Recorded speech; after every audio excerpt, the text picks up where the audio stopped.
Na Fatima suturar kowa bayan ki ba wani mai girma.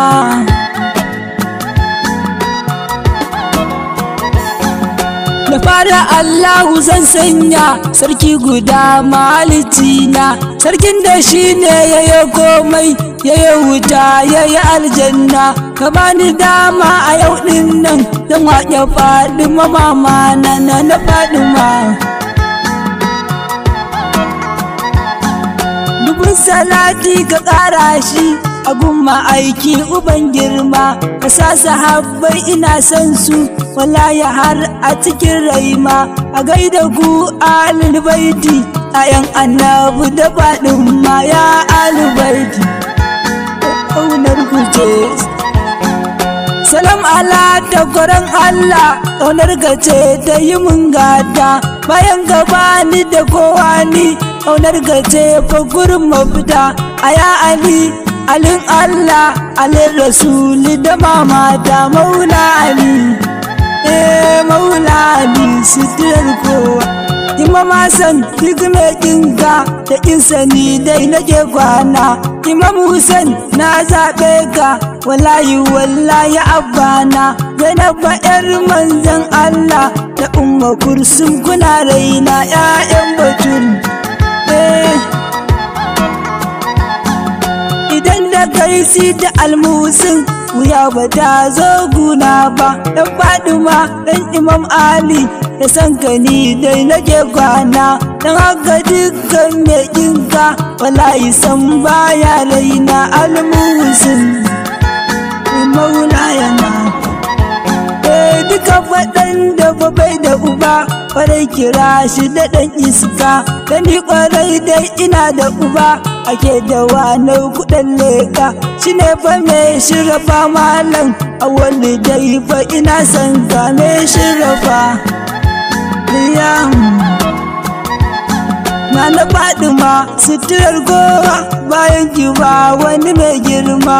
Idan akwai shi fa in gansa ka babu nan ma tana ce ma. Ai babu tamkar batular nan amma mu je dai batun girma na Fatima. Ku ji dai isar batun.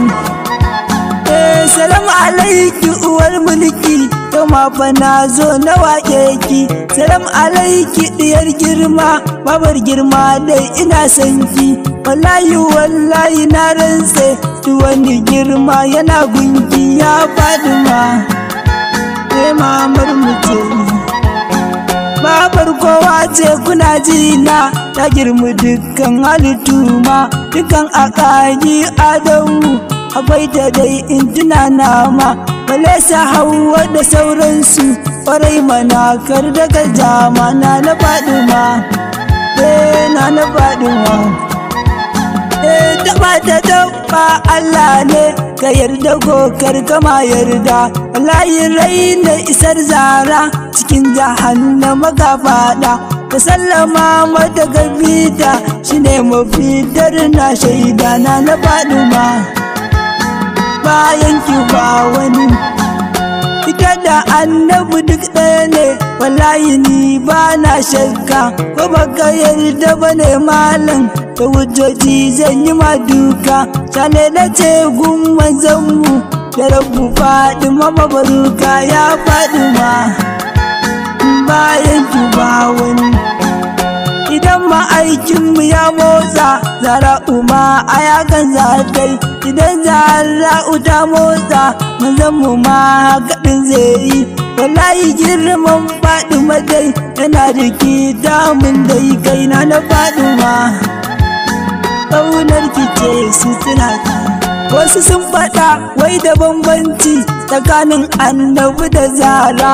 Na yi duba da iya duba wallahi dole na haƙura. Ta ƙaryata su na ce lallai duk ɗaya ne annabin Zara wallahi dai. makurar isa makurar girma Zara uce shugabar gowa ita ce ta kwarar ma'aikinka kaji ta faɗi ma'yar baiwa a duk alam babu tamgarta kaje ka faɗa wa makowa na Fatima bayan ki ba wani girma na Fatima Zara'u yana ƙure duk tunanina duniya tambaya zan yi wace ita ba ta ɓarna sanan da dai ba ta laifi ba na amsa a hannuna ita ce kawai dar annabin muzama ita ce idan ta yi farin ciki manzan mu ma a yakan zai yi idan Zahra'u ta yarda yardarsa ce fa abun koyi ma'ana ruhin nasu duk ɗaya ne Fatima da ɗa almuhina na Fatima shane ne kamar ya mutu fa zan huta yaran nan ne mai yawan barna badar ma'aiki na Fatima ne na yawan so har da ma ƙaunar Batula da 'ya'yanta shine a kullum cikin raina wallahi dai ƙaunar su ce kawai a ciki yau ma kamar dai kullum dai alul baiti kun rike su kakam dan annabin rabbu na magiya ku ƙara san su cikin kullum shine fa burin da ke raina ku so su ba dan halina ba 'ya'yan rasul kuma 'ya'yan Fatima ne kuna